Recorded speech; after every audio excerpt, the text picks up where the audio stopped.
Ya, alhamdulillah sehat Sehat, ya. alhamdulillah.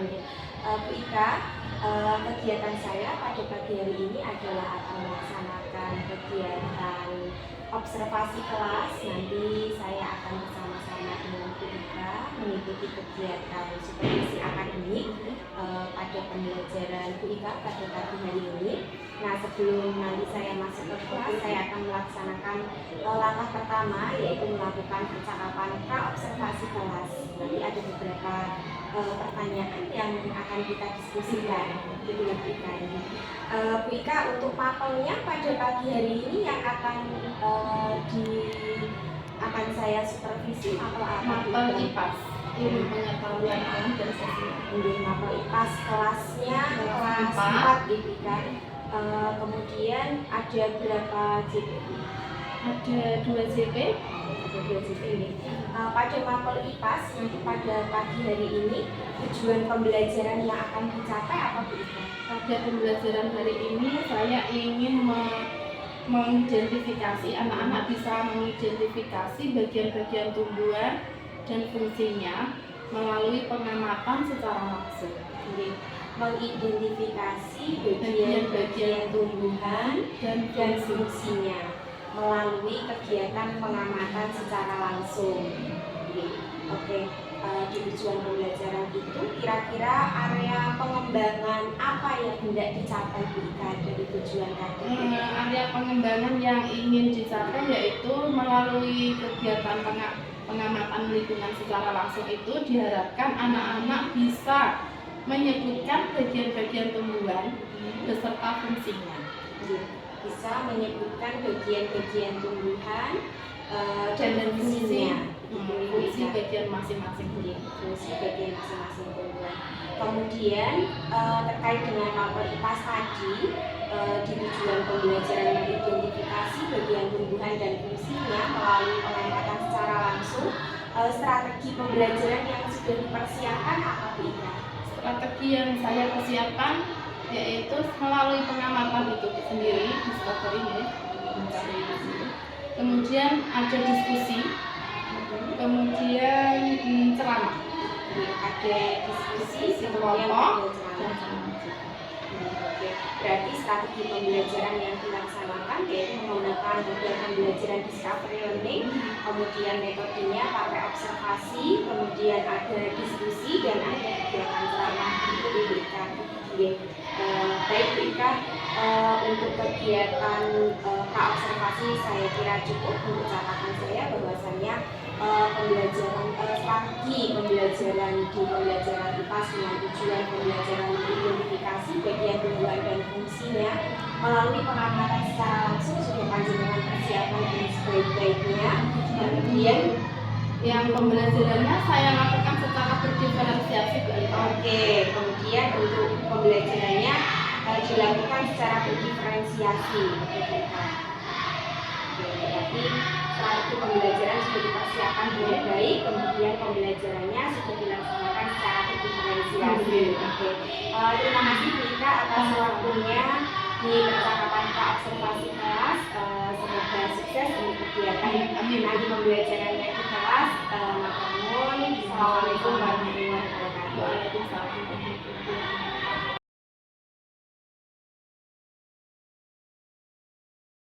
Assalamualaikum warahmatullahi wabarakatuh. Waalaikumsalam warahmatullahi wabarakatuh. Nah, hari ini sebelum pembelajaran dimulai, kita akan berdoa terlebih dahulu. Siapa yang tadi pagi berangkatnya paling awal?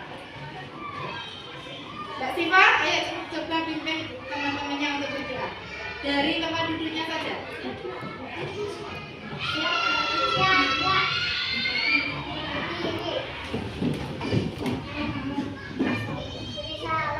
Assalamualaikum warahmatullahi wabarakatuh. Waalaikumsalam warahmatullahi wabarakatuh.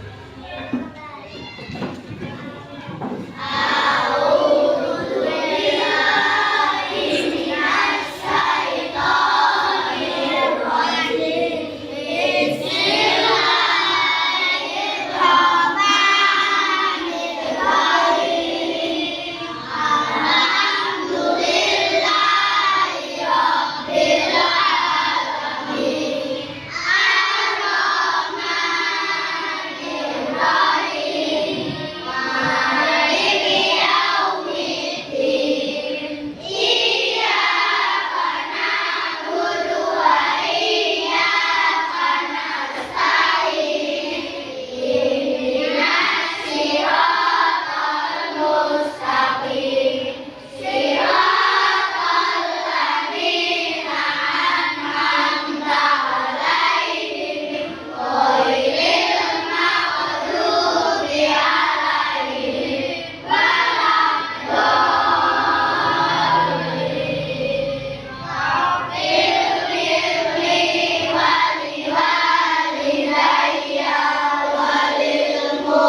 kecil?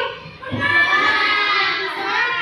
Di taman kita setiap hari yang kamu siram ada tumbuhan apa saja di taman? Lengkeng, jambu, pisang. Nah, kalian mengapa kok kalian harus menyayangi tumbuhan ya? Karena tumbuhan menghasilkan oksigen. Dia menghasilkan oksigen yang dihasilkan. Nah, untuk itu kita pagi hari ini akan belajar tentang bagian-bagian tumbuhan. Bagian-bagian tumbuhan itu sangat penting bagi tumbuhan tersebut karena memiliki banyak sekali manfaat. Nah, siapa yang hari ini sudah menyiram tanaman di taman? Sudah ya? Tamannya sudah bersih ya? Anak-anak, sebelum kita memasuki materi pembelajaran, kita sudah dibagi menjadi beberapa kelompok. Nanti setiap kelompok akan diberikan tugas masing-masing yang harus kalian kerjakan bersama kelompoknya. Paham ya? Di dalam kelompok itu yang bekerja adalah semua anggotanya. Tidak boleh ada yang bermain sendiri. Paham? Nah, hari ini akan belajar tentang bagian tubuh tumbuhan.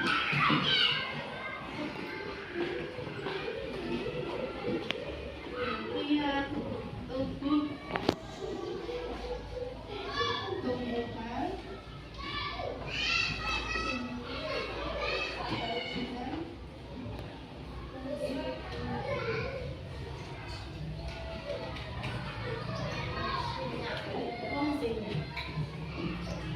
Seperti manusia, tumbuhan pun juga memiliki bagian-bagian tubuh.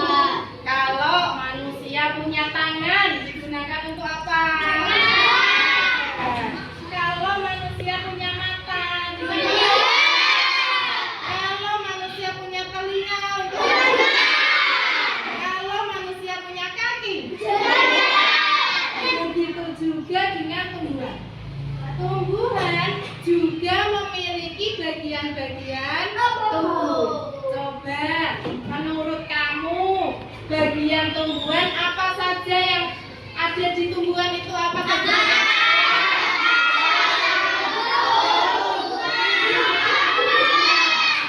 Apakah bagian itu memiliki fungsi yang sama atau berbeda-beda? Coba, apa fungsi daun? Untuk makan atau kita sebut dengan apa fungsinya akar? Bagaimana kalau tumbuhan tersebut tidak punya akar? Tidak bisa mencari air untuk melakukan fotosintesis. Nah, tumbuhan itu sangat penting untuk tumbuhan. Semua makhluk hidup bergantung pada tumbuhan. Hewan bergantung pada tumbuhan atau tidak? Tidak. Hewan makannya apa? Tumbuhan. Manusia pun juga bergantung pada tumbuhan. Maka dari itu kita harus melestarikan tumbuh-tumbuhan. Sekarang banyak sekali di hutan itu sudah ditebangi, pohon-pohonnya ditebangi tanpa ada penghijauan. Kalau kita merusak alam, merusak tumbuh-tumbuhan akan mengakibatkan bencana alam. Tidak hanya banjir, apalagi tanah longsor. Gempa bumi tidak. Gempa bumi itu bencana alam.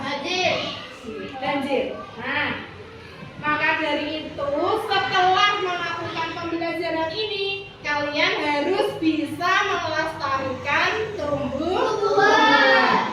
Tumbuhan juga memiliki melakukan fotosintesis untuk menghasilkan oksigen yang diperlukan manusia untuk bernapas. Nah, karena pentingnya tumbuhan, Nanti kalian harus melestarikan. Selanjutnya, Mika akan membagi kalian menjadi beberapa kelompok. Kelompok ini sudah terbagi ya. Nanti kalian akan mengerjakan tugas sesuai dengan kelompoknya masing-masing. Kalian harus bertanggung jawab dengan apa yang telah ditugaskan. Setelah kelompok itu selesai, kalian akan melakukan presentasi. Setiap kelompok akan diwakili 2 atau 3 anak untuk melakukan presentasi. Paham? Waktu untuk melakukan kerja kelompok selama 10 menit saja. Karena waktunya yang terbatas, kalian harus segera menyelesaikan apa yang menjadi tugas kalian. Paham ya? Untuk Ahmad Yani, ketuanya siapa? Siva. Kesini Mbak Siva. Nah, ini untuk KPD Ahmad Yani. Kelompok Insinyur Soekarno. Ketuanya siapa? Java. Ini untuk kelompok Mas Java. Dipimpin kelompoknya jangan sampai rame, kemudian nanti diselesaikan. Kelompok Flamboyan. Ketuanya siapa? Semua kelompok sudah mendapatkan LKPD masing-masing? Sudah.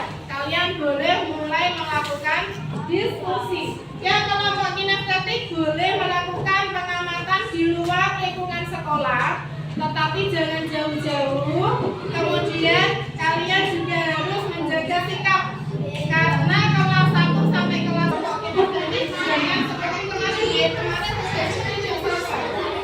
Mas, itu nama kelompoknya 10 menit. Gak apa-apa.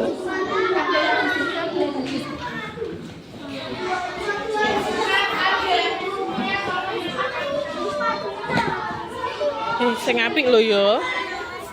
Oh, ayo main buat jangan memvideo aib. Loh kan di video emang. Oh, aku di ujung ketrek aib. Ini bisa Mbak. Ya, ikut di sini semuanya, ikut gabung semuanya.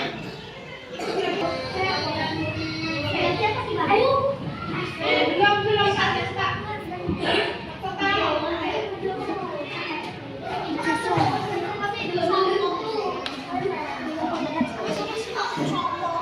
Nanti kalian akan mendengarkan YouTube, kalian dengarkan, nanti akan produkmu, hasil kerja kelompokmu, hanya lihat saja yang kemarin.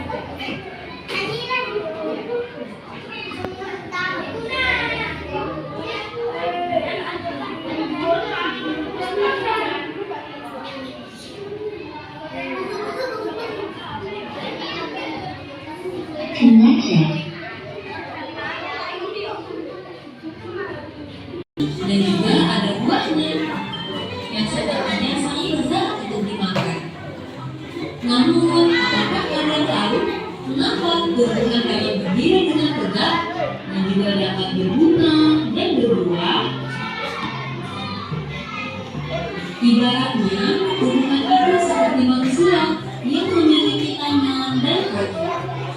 Setiap anggota tubuhnya memiliki peran masing-masing yang bertujuan untuk memenuhi kebutuhan untuk bertahan hidup.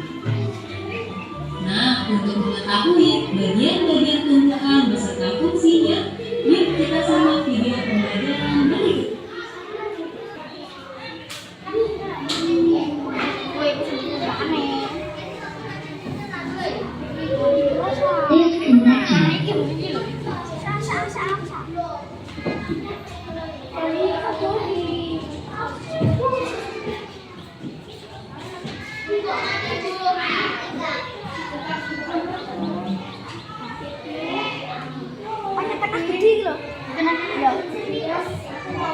Bisa hilang.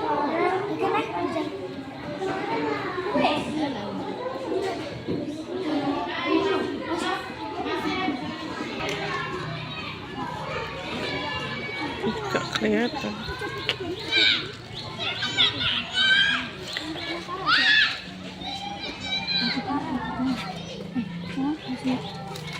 Picture ini kan penghidup.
Yang kedua ada jembatan.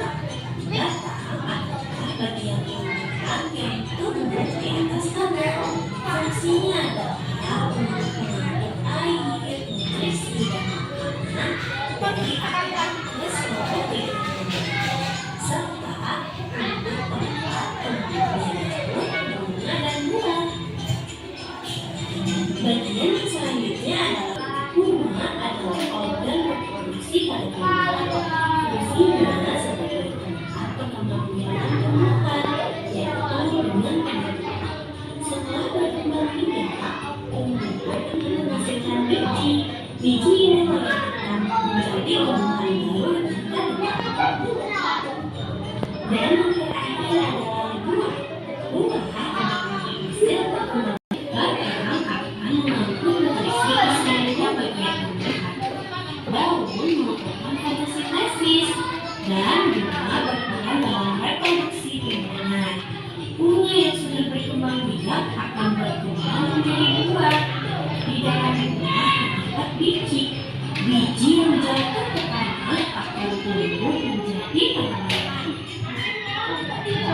Nah, itu dia tadi penjelasan singkat tentang bagian-bagian tumbuhan dan fungsinya. Semoga video ini memberi kamu pemahaman yang lebih dalam tentang kehidupan tumbuhan di sekitar kita ya. Terima kasih untuk kalian yang sudah menonton. Nanti yang bagian presentasi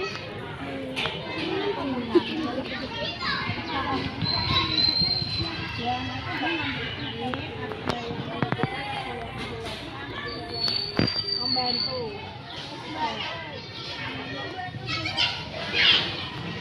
Waktunya tinggal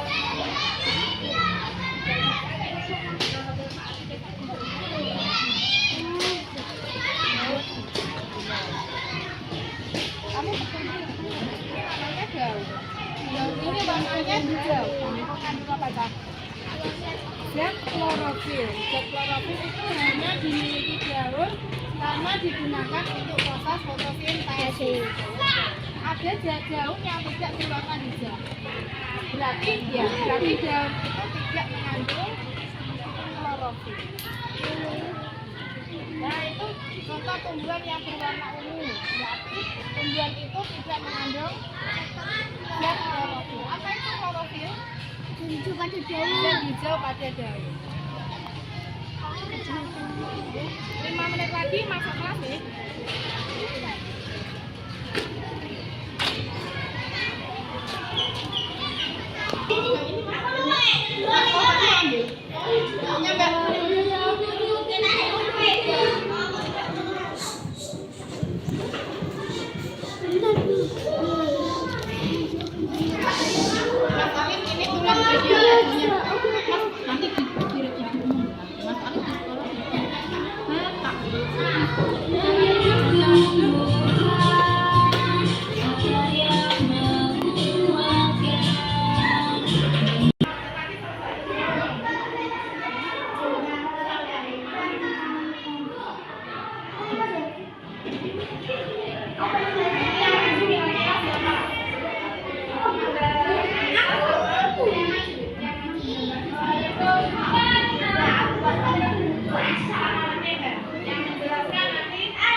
Pas getuk kene dadi angka apa? Jeneng segitiga. Getuk kene angka. Ojo meneh mana iki gobere lho mending.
menyalurkan air dan saudara dari akan menuju ke bagian tubuh.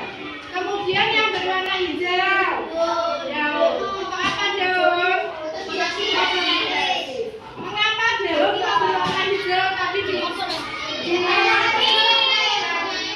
mempunyai zat klorofil. Apa itu klorofil? Kemudian yang cantik ini apa namanya? Bunga fungsinya untuk apa? Setelah bunga kemudian akan menjadi buah. Fungsinya untuk ada yang disayangkan presentasi dari kelompok flamboyan? Tidak. Kalau tidak kita akan memberikan waktu untuk kelompok yang lain. Kelompok mana yang mau maju dulu dengan Mbak? Kelompok mana? Kelompok intinya Soekarno mau maju ya?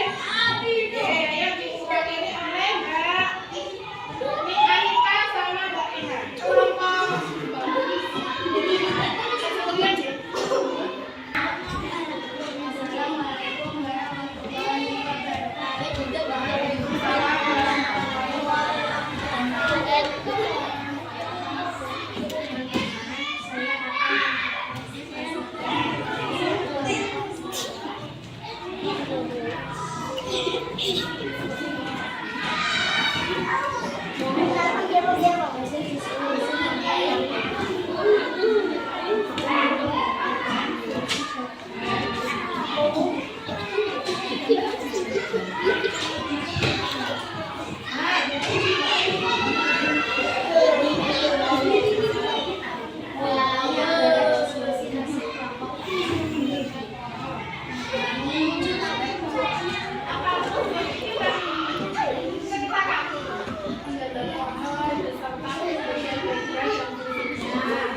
Kemudian kamu tadi kakak, fungsi apa?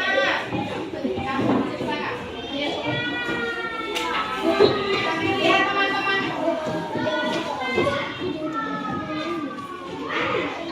Mungkin dari Anda lihat saja yang lainnya dikatakan. Oke, terus fungsi dan hasil video nggak? Kamu udah kepo.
Demikian presentasi dari kelompok Ahmad Yani. Beri tepuk tangan yang meriah. Mana kalian keluarkan buku tulis kalian. Kami akan, ayo keluarkan dulu buku tulismu. Kalian tulis rangkumannya. Ya, tulis dulu. Bukan tempat diri sembarang.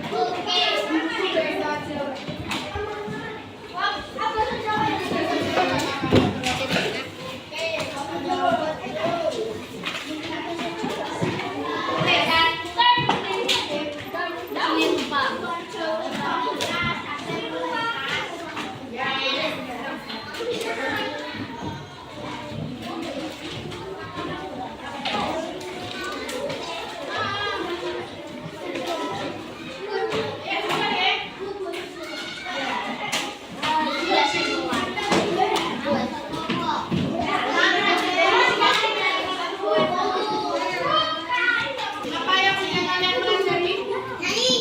Menyanyi. Apa yang sudah kalian pelajari? Dari kegiatan-kegiatan tersebut, mari kita simpulkan pembelajaran hari ini. Hari ini kalian telah belajar bagian-bagian bagian tumbuhan, yaitu bagian-bagian tumbuhan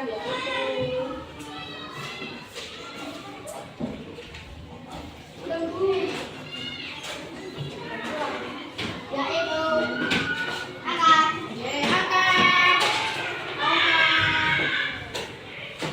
batang,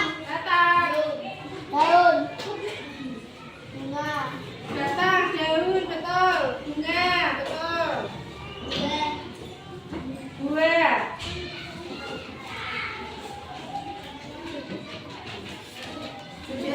Sudah? Lalu tadi titik, tak ditambah. Sudah ya, bagian tumbuhan tersebut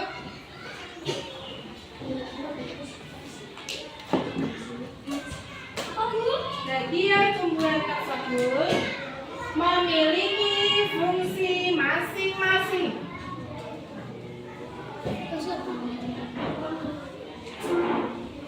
Memiliki fungsi masing-masing. 1. Akar.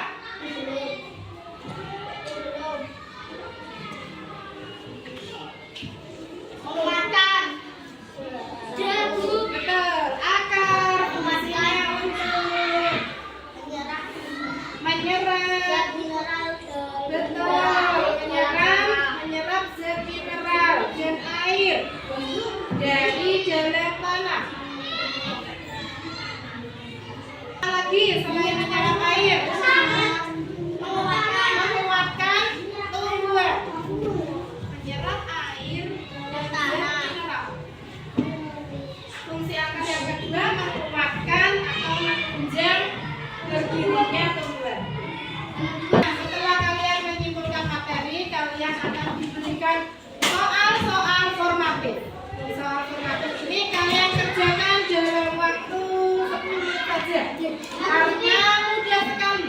Materinya tentang apa yang sudah kalian pelajari. 5 menit lalu selesai. Kalau sudah selesai nanti boleh dibuat. Tulis nama kelompoknya saja.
Kalian sudah melakukan formatif juga. Bagaimana pembelajaran hari ini? Senang? Ada yang ditanyakan dari kegiatan kita hari ini? Tidak ada? Tidak ada? Kalian di rumah punya tumbuhan apa saja?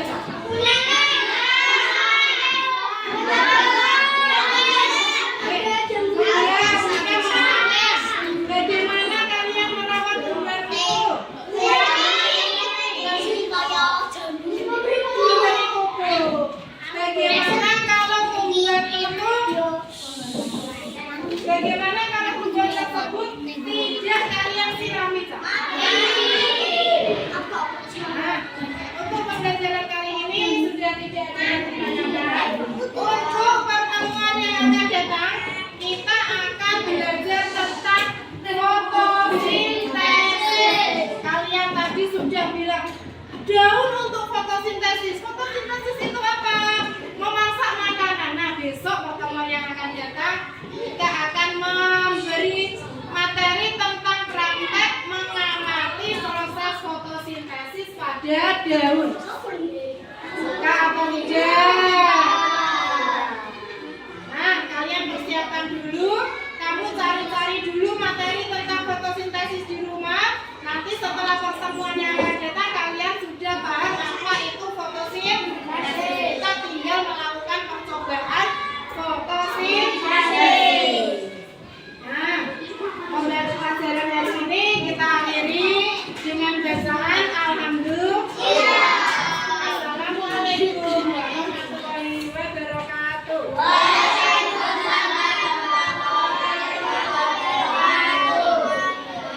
Semangat lagi.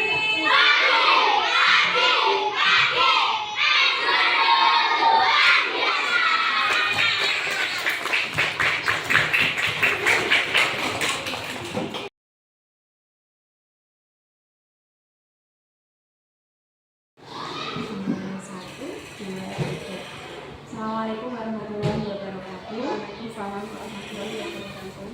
Alhamdulillah, selamat siang Bu Ika. Selamat siang, Pak Alwan. Apa kabarnya? Alhamdulillah baik, sehat. Bu Ika, pada kesempatan kali ini saya akan melakukan coaching pasca observasi di supervisi pembelajaran di dalam kelas. Kemarin Bu Ika sudah melampaui tahapan supervisi akademik, yaitu mulai dari pra-observasi, kemudian tahapan yang kedua yaitu tahapan observasi supervisi akademik di dalam kelas. Kemudian di tahapan ketiga ini saya akan melaksanakan kegiatan pasca observasi supervisi kegiatan pembelajaran yang sudah dilakukan oleh gitu ya Bu Ika. Nah, Bu Ika, pada tahapan di pasca observasi ini nanti Bu Ika bisa melakukan sharing atau coaching dengan saya terkait dengan bagaimana pelaksanaan pembelajaran yang sudah Bu Ika lakukan. Kemudian juga nanti kita akan bersama-sama melakukan refleksi terkait dengan pembelajaran yang sudah dilakukan oleh Bu Ika. Itu nih Bu Ika. Pada kegiatan coaching ini ada beberapa pertanyaan yang nanti bisa Bu Ika sharingkan kepada itu Bu Ika dan Bu Ika. Sudah siap Bu Ika? Siap. Bu Ika, untuk yang pertama, bagaimana perasaan Bu Ika setelah melakukan kegiatan pembelajaran di kelas, kita bisa bercerita kepada saya setelah kita melakukan praktik pembelajaran berdiferensiasi di kelas 4. Bagaimana perasaan kita? Alhamdulillah Bu Alifah, kemarin saya sudah melaksanakan kegiatan pembelajaran di kelas 4 dengan mapel IPA materi tentang bagian tubuh tumbuhan dan fungsinya. Saya senang sekali saat pembelajaran di kelas didampingi oleh Bu Alifah sebagai observatornya atau sebagai apa Bu Alifah? Supervisornya. Siswa saya juga merasa bahagia sekali karena pembelajaran saat itu sangat menarik. Ya, semoga pembelajaran yang lain bisa dilakukan secara menarik dan kegiatan pembelajaran ini bisa dijadikan sebagai praktik baik untuk rekan-rekan luar.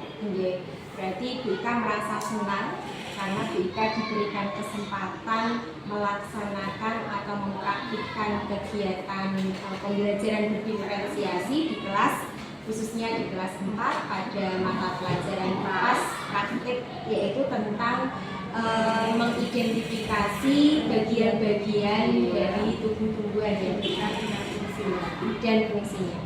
Kemudian juga siswanya juga merasa senang karena kegiatan pembelajaran yang dilakukan oleh Bu Ika pada saat itu sangat menarik sehingga siswa sangat antusias untuk mengikuti kegiatan pembelajaran. Itu ya Bu Ika.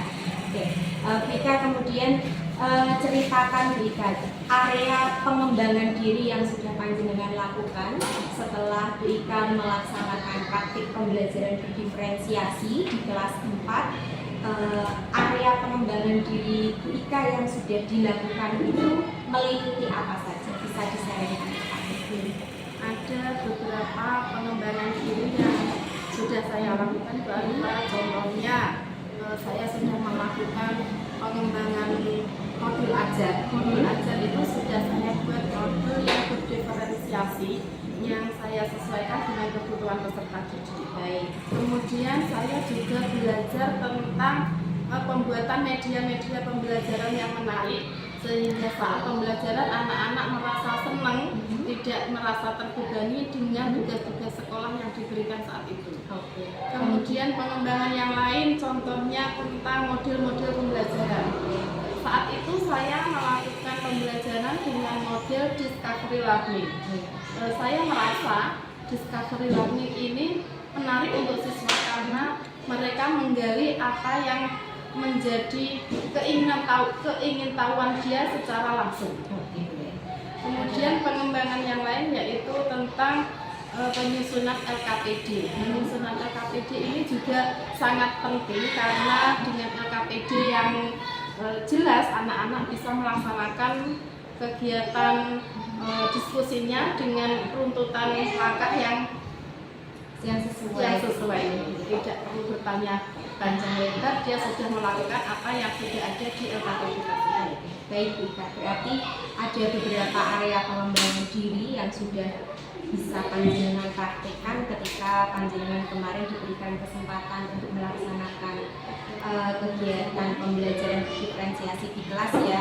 Jadi ada panjenengan sudah bisa menyusun modul ajar berdiferensiasi, kemudian juga bisa membuat media pembelajaran yang bervariasi sesuai dengan potensi atau kebutuhan peserta didik. Kemudian juga mempraktekkan beberapa model-model pembelajaran yang disesuaikan dengan materi pada saat itu ya. Kemudian yang terakhir adalah membuat LKPD berdiferensiasi tentunya yang sesuai dengan materi pembelajaran yang panjenengan berikan pada waktu itu. Baik. Bu Ika, ketika panjenengan menyusun modul ajar berdiferensiasi, boleh diceritakan kepada saya tahapan-tahapan pembelajaran yang panjenengan laksanakan. Jadi ketika menyusun pembelajaran berdiferensiasi tentunya tidak langsung modul ajar itu siap saji gitu ya. Pasti ada tahapan-tahapan yang sudah panjenengan lakukan sehingga modul ajar berdiferensiasi itu bisa menjadi modul ajar yang siap untuk dipraktikkan ketika di kelas. Nah, bisa diceritakan kepada saya. Untuk tahap-tahap dalam pembuatan modul ajar itu kami saat itu melakukan sosialisasi yang dipimpin oleh komite pembelajar untuk membuat modul ajar berdiferensiasi. Saya mencoba untuk membuat modul ajar secara berdiferensiasi. Saya sesuaikan dengan karakteristik peserta didik di kelas saya, di kelas 4. Kemudian untuk mata pelajarannya IPAS. Kemudian setelah itu saya melaksanakan tahapan yang kedua yaitu ini. Saya melaksanakan asesmen awal peserta didik. Asesmen awal ini saya gunakan untuk memetakan kemampuan, bakat, minat, dan terutama gaya belajar Bu Alifah. Gaya belajar kelas 4 itu saya petakan menjadi 3, yaitu gaya belajar auditori, kinestetik, dan visual. Nah, itu saya petakan menjadi 3. Saya mencoba mendesain modul ajar tersebut sesuai dengan gaya belajar peserta didik yang saya sesuaikan dengan anak-anak tersebut gaya belajarnya pada pelajaran IPAS, materi, bagian tumbuhan dan fungsi. Pada modul ajar tersebut kami bagi menjadi 3, bagian pendahuluan, bagian inti, dan juga bagian penutup. Pada bagian pendahuluan kami melakukan kegiatan seperti berdoa sebelum memulai pelajaran, kemudian mengecek kehadiran siswa, melakukan apersepsi, kemudian juga kami melakukan apersepsi dengan materi yang akan kami ajarkan. Kami juga mengaitkan materi yang kemarin dengan materi yang akan saya ajarkan saat ini. Kemudian tidak lupa saya mengecek apakah kesiapan peserta didik saat ini sudah siap untuk belajar dengan menanyakan perasaan peserta didik saat ini. Ada yang bersedih, ada yang senang. Nah, itu nanti akan mempengaruhi anak didik saat belajar di kelas tersebut. Kemudian pada inti pembelajarannya kita menerapkan diferensiasinya. Saya menerapkan diferensiasi konten, proses, dan produk. Di diferensiasi konten saya menggunakan yang untuk gaya belajar kinestetik. Itu saya menggunakan model pembelajaran discovery learning, artinya dia mengamati lingkungan secara langsung, bagaimana apa tumbuhannya, bagian-bagiannya apa, dan fungsinya apa, itu dia mengamati secara langsung di lingkungan sekitar sekolah. Untuk konten yang audio, saya menyediakan materi dari YouTube yang bisa anak-anak dengarkan bagi anak dengan gaya belajar audio. Untuk konten yang visual saya menyediakan Chromebook yang bisa mereka akses materinya melalui Chromebook tersebut. Mereka bisa googling materi-materi tersebut. Jadi tidak harus konten itu harus disediakan guru mendengarkan siswa mendengarkan guru, tidak. Sekarang zaman semakin canggih, anak-anak bisa memperoleh materi dari berbagai sumber. Untuk yang diferensi produknya, kontennya sudah, prosesnya tadi melalui kemudian untuk yang produknya, setelah mereka mengerjakan LKPD, mereka mempresentasikan secara bergiliran. Setiap kelompok mempresentasikan. Untuk yang kinestetik, mereka membawa satu tanaman untuk ditunjukkan kepada teman-temannya, ditunjukkan bagian akarnya mana, fungsinya apa, bagian batangnya apa, fungsinya apa. Kemudian untuk yang visual, mereka mempunyai produk yaitu menggambar bagian tumbuhan beserta fungsinya. Kemudian untuk diferensiasi produk yang audio, mereka membuat sebuah lagu yang liriknya tersebut diganti dengan materi yang diajarkan tentang bagian tumbuhan dan fungsinya. Demikian untuk yang penutup dalam modul ajar kami dan peserta didik memberikan penguatan berupa kesimpulan materi yang sudah kami ajarkan. Jadi anak-anak menyimpulkan materi dari ketiga kelompok tersebut, mereka saling berdiskusi, berkolaborasi, menyampaikan materi untuk dikuatkan oleh wali kelas. Kemudian saya juga menyampaikan materi yang akan datang, yang perlu dipelajari, yang melalui literasi, berbagai literasi ya, boleh melalui online, boleh melalui media cetak atau buku paket, buku LKS, untuk mempelajari materi yang akan datang, yaitu tentang proses fotosintesis. Baik, luar biasa sekali Bu Ika. Jadi ada beberapa tahapan pembelajaran yang sudah panjenengan laksanakan. Jadi sebelum menyusun modul ajar ini diawali dengan adanya diseminasi oleh komite pembelajaran, karena kebetulan sekolah kita adalah sekolah penggerak, kemudian di situ ada pembir yang mendiseminasikan bagaimana caranya menyusun modul ajar ini diferensiasi. Kemudian langkah berikutnya yaitu menyusun asesmen ya, untuk memetakan profil peserta didik, profil belajar peserta didik ya. Yang dipotret di sini adalah tentang gaya belajar. Kemudian setelah asesmen itu dilaksanakan, Bu Ika bisa memetakan ada 3 gaya belajar yang ada di kelasnya Bu Ika, yaitu visual, audio visual, kemudian ada kinestetik. Kemudian setelah memetakan melalui kegiatan asesmen tersebut, kemudian Bu Ika mulai menyusun, mendesain modul ajar berdiferensiasi dengan mengacu pada gaya belajar tersebut. Kemudian pada saat action, pada saat pembelajaran di kelas, ini kegiatannya dibagi menjadi 3, ada kegiatan pendahuluan, kegiatan inti, dan ada kegiatan penutup, yang masing-masing tadi sudah dijelaskan.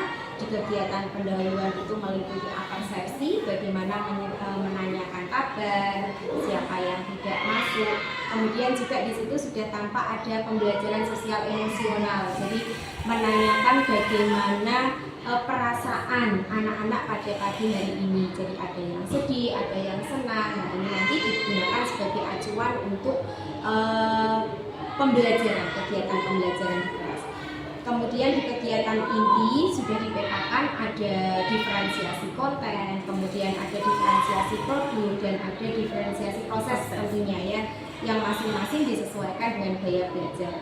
Kemudian di kegiatan penutup, Bu Ika mencoba untuk merefleksikan kegiatan pembelajaran dengan cara menyimpulkan pembelajaran yang sudah dilakukan. Kemudian juga Bu Ika mulai mengatur strategi pembelajaran di berikutnya dengan cara memberikan tugas kepada siswa untuk berliterasi materi berikutnya. Oke, baik Bu Ika, sudah diceritakan secara gamblang. Nah, Bu Ika, ketika Bu Ika melaksanakan praktik pembelajaran berdiferensiasi di kelas, ada kendala apa tidak Bu Ika? Bisa diceritakan ke saya. Kendalanya apa ketika Kendalanya itu saya yang pasti tentang manajemen kelas. Oke, tentang manajemen kelas ya. Oke. Manajemen kelas yang seperti apa yang menjadi kendalanya Bu Ika? Kenapa itu bisa menjadi kendala Bu Ika? Manajemen kelas itu karena kelas saya itu termasuk kelas yang gemuk. Jumlah muridnya 40 anak, 46 bahkan, yang terdiri dari siswa reguler dan juga siswa istimewa. Oke, baik. Berarti Saya perlu untuk belajar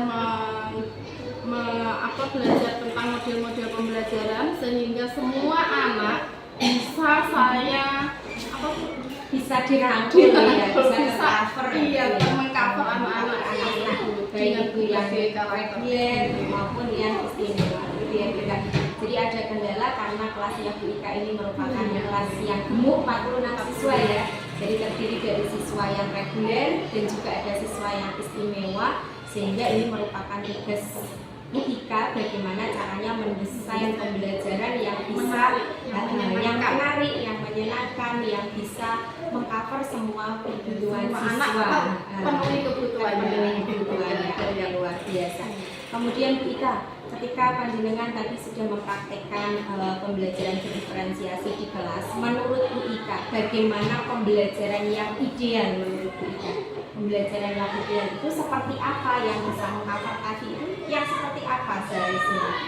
Kalau menurut saya pembelajaran yang ideal itu yang bisa merangkul semua karakteristik anak, tetapi dengan karakteristik yang berbeda kita bisa melaksanakan pembelajaran yang sesuai dengan bakat, minat, dan gaya belajar siswa masing-masing. Iya.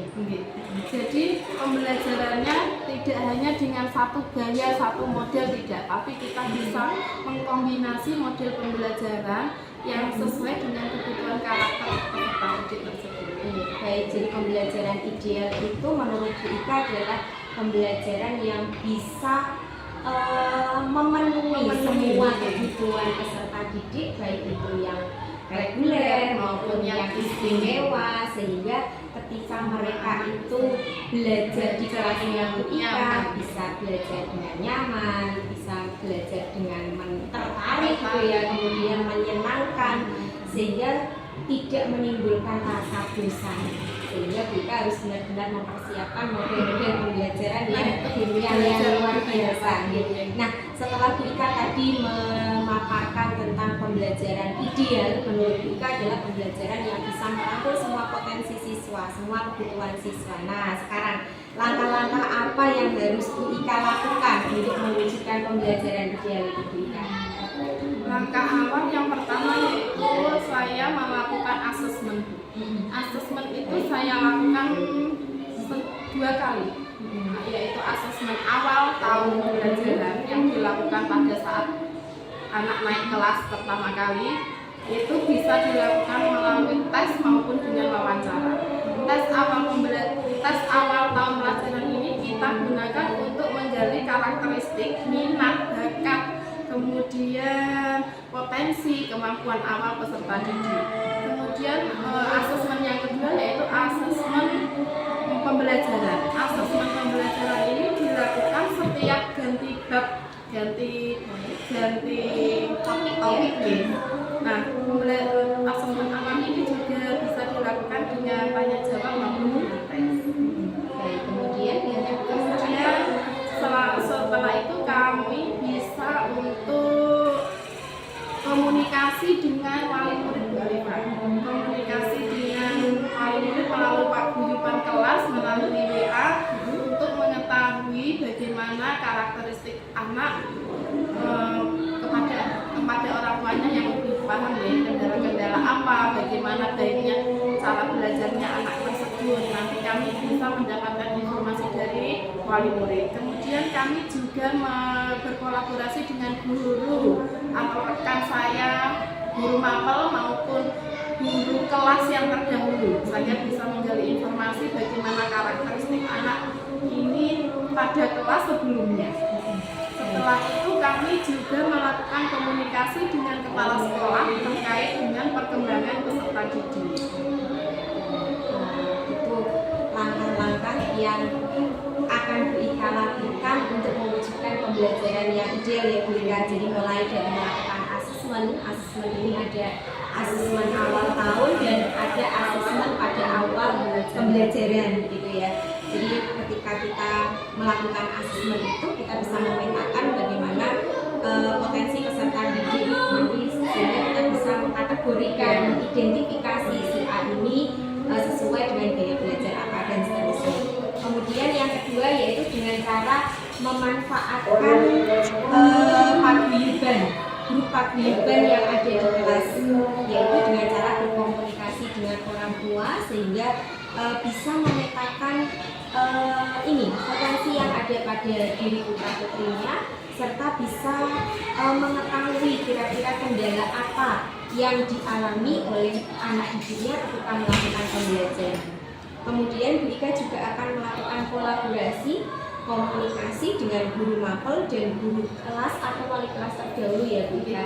Jadi bisa bertanya si A ini kendalanya di mapel apa, kemudian solusinya bagaimana. Si A ini potensinya di mapel apa, kemudian solusinya ketika memiliki potensi seperti itu kira-kira untuk mengantisipasi supaya bisa potensi itu berkembang, langkahnya seperti apa. Kemudian juga melakukan komunikasi dengan kepala sekolah terkait dengan bagaimana caranya mengembangkan potensi yang dimiliki oleh siswa, serta bagaimana pengembangan potensi itu bisa dimaksimalkan gitu ya Bu Ika. Nah, itu langkah-langkah yang akan kita lakukan untuk mewujudkan pembelajaran yang ideal, gitu ya Bu Ika. Nah, setelah Bu Ika tadi bercerita tentang pembelajaran ideal, kemudian langkah-langkah untuk mewujudkan pembelajaran ideal, Bu Ika sudah menguraikan panjang lebar langkah-langkah yang akan kita lakukan untuk mewujudkan pembelajaran yang ideal. Jadi mulai dari menyusun asesmen, kemudian berkomunikasi dengan abdi dan wali murid, kemudian ada juga berkolaborasi dan berkomunikasi dengan guru mapel dan guru atau wali kelas terdahulu, serta juga mengkomunikasikannya dengan kepala sekolah. Nah, setelah kita tadi menggunakan langkah-langkah tersebut, kapan langkah-langkah itu akan mulai dilakukan juga? Ya. Untuk waktunya gitu, untuk asesmen awal itu kita ada 2 asesmen awal tahun pelajaran itu pastinya akan saya lakukan saat kenaikan kelas. Awal tahun pembelajaran itu dilakukan asesmen pembelajaran tahun awal tahun ya. Untuk asesmen awal pembelajaran akan saya lakukan setiap ganti bab. Iya, ganti bab gitu ya Bu. Kemudian Untuk komunikasi dengan wali murid akan saya lakukan pada paguyuban wali murid melalui WA. Insya Allah mulai malam nanti Bu, saya akan menyampaikan apa saja kegiatan yang ada di sekolah, materi apa saja, bagaimana anak-anak di sekolah, kemudian PR-nya apa, kemudian materi apa besok yang akan dipersiapkan.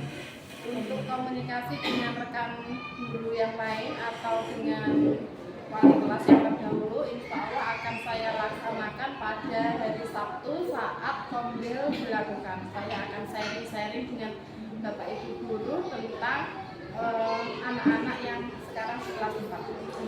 Kemudian untuk komunikasi dengan kepala sekolah itu nanti setelah semuanya terekam, baru saya akan berkonsultasi dengan kepala sekolah terkait dengan perkembangan peserta didik. Oke, baik. Baik Bu Ika, jadi terkait dengan kapan kegiatan atau rencana tindakan itu dilakukan, yaitu mulai dari asesmen awal itu akan dilakukan di awal tahun pembelajaran, kemudian di asesmen pembelajaran itu akan Bu Ika lakukan ketika berganti topik atau bab ya, kemudian berkomunikasi dengan wali murid melalui grup paguyuban WhatsApp kelas akan dilakukan malam ini ya Bu Ika. Jadi Bu Ika akan mengkomunikasikan terkait materi pembelajaran, kemudian hal yang harus dipersiapkan untuk menunjang kegiatan pembelajaran di kelas sehingga wali murid itu bisa ikut memantau gitu Bu Ika. Kemudian yang ketiga, kolaborasi dan komunikasi dengan guru mapel atau wali kelas terdahulu akan dilakukan di setiap hari Sabtu pada saat kegiatan kombel itu dilaksanakan. Jadi sekolah ini ada kegiatan kombel yang rutin dilaksanakan di hari Sabtu untuk mengkomunikasikan progres atau sharing berbagi praktik tentang pembelajaran atau apapun yang ada di sekolah. Kemudian setelah data-data itu terekam, kemudian Bu Ika akan menyampaikannya kepada Ibu Kepala Sekolah. Begitu ya Bu Ika. Luar biasa sekali Bu Ika, rencana tindakan yang sudah Bu Ika kemas, yang sudah Bu Ika rencanakan, dan kita semua berharap semoga rencana itu bisa terrealisasi, terlaksana dengan baik sehingga potensi dan kemampuan peserta didik itu bisa cover sepenuhnya sehingga proses pembelajaran yang dilakukan Bu Ika di kelas bisa dilaksanakan secara berdiferensiasi, menarik dan bisa merangkul dan bermakna tentunya ya Bu Ika bagi peserta didik. Oke Bu Ika, untuk kegiatan coaching pasca observasi akademik di siang ini saya rasa cukup. Saya tunggu progresnya untuk rencana yang sudah Bu Ika tadi rencanakan dengan baik. Saya tunggu di kegiatan coaching berikutnya. Semoga bisa membawa hasil yang maksimal dan berdampak pada peserta didik. Itu Ibu Ika. Terima kasih atas kegiatan coachingnya pada siang hari ini. Mohon maaf atas segala kekurangan yang ada. Semoga kegiatan coaching akademik yang kita lakukan pada siang hari ini bermanfaat. Terima kasih Bu Ika. Assalamualaikum warahmatullahi wabarakatuh.